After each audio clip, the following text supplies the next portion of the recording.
Assalomu alaykum azizlar. Bugungi nasiya savdoga oid rubrikamizni navbatdagi sonida nasiya savdo va taqsid savdosi o'rtasidagi farqlar haqida gaplashamiz. Juda ko'pchilik har qanday muddatiy to'lov shartnomalarini nasiya savdo deb umumiylashtirib yuborilyapti.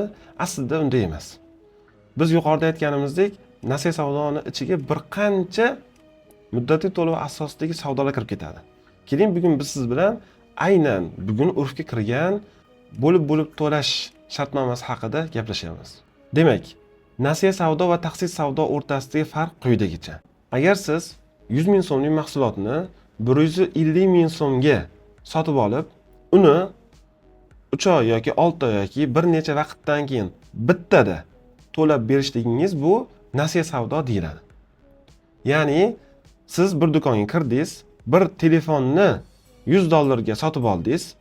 $100 sotib olgan telefoningizni summasini 2 kundan keyin, 3 kundan keyin yoki 1 soatdan keyin, 2 soatdan keyin yoki bir necha vaqtdan keyin olib kelib to'lab berishligingiz bu haqiqiy nasiya savdo hisoblanadi. Taqsid savdo esa bu bir do'kondan siz $100 ga bir telefonni sotib olib, ushbu telefonni summasini endi har oy $10 dan 10 oy bo'lib to'lashligingiz bu taqsid savdo hisoblanadi.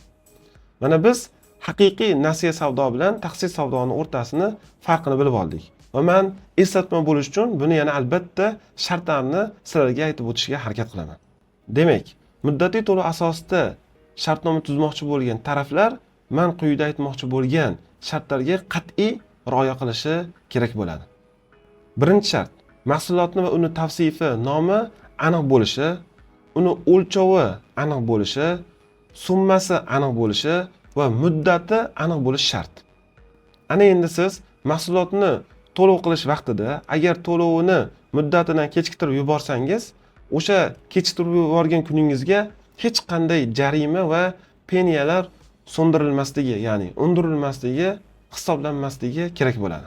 Bordi-yu, siz ushbu mahsulotni ishlatib foydalanib sotgingiz kelsa, ya'ni yangisiga alishtirmoqchi bo'lsangiz, qaytadan o'sha do'konga o'sha shartnoma summasidan arzonroqqa sotishingiz mumkin bo'lmaydi. Bu arzonroqqa sotib yuborishligingiz ayna savdosi deyilib va bu mumkin bo'lmagan savdo turlariga kirib qoladi. Ayna savdosi haqida batafsil kelgusi videolarimizda sizlarga yetkazishga harakat qilamiz.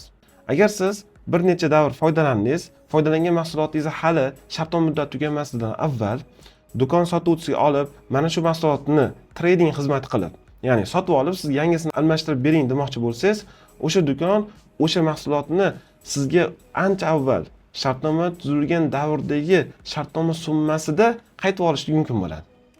Qaytib olmasa, men yuqorida aytgan savdo turiga kirib qoladi. Endi siz ushbu mahsulotni agar garovga qo'yilmagan bo'lsa, 3-shaxsga sotib, pulini o'zingizning ixtiyoringizda istaganicha tasarruf qilishingiz mumkin bo'ladi.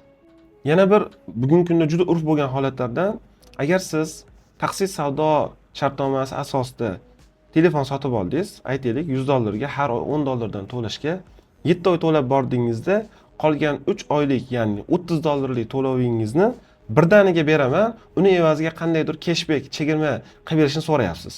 Mana shunday so'rov ham mumkin bo'lmagan so'rovlardan hisoblanadi.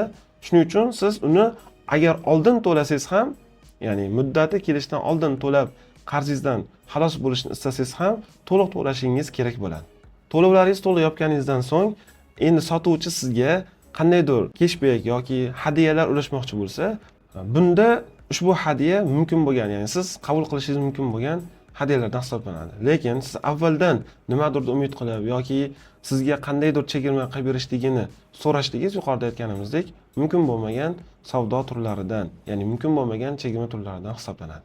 Yuqorida aytgan ma'lumotlarimizdan siz haqiqiy nasiya savdo va bo'lib to'lash, ya'ni taqsid savdosi haqidagi farqlarni bilib oldingiz degan umiddaman.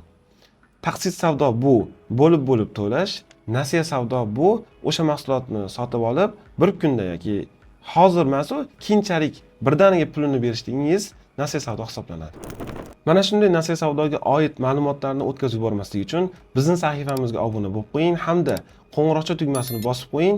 YouTube sizga bildirishnoma yuborib qo'yadi. Salomat bo'ling.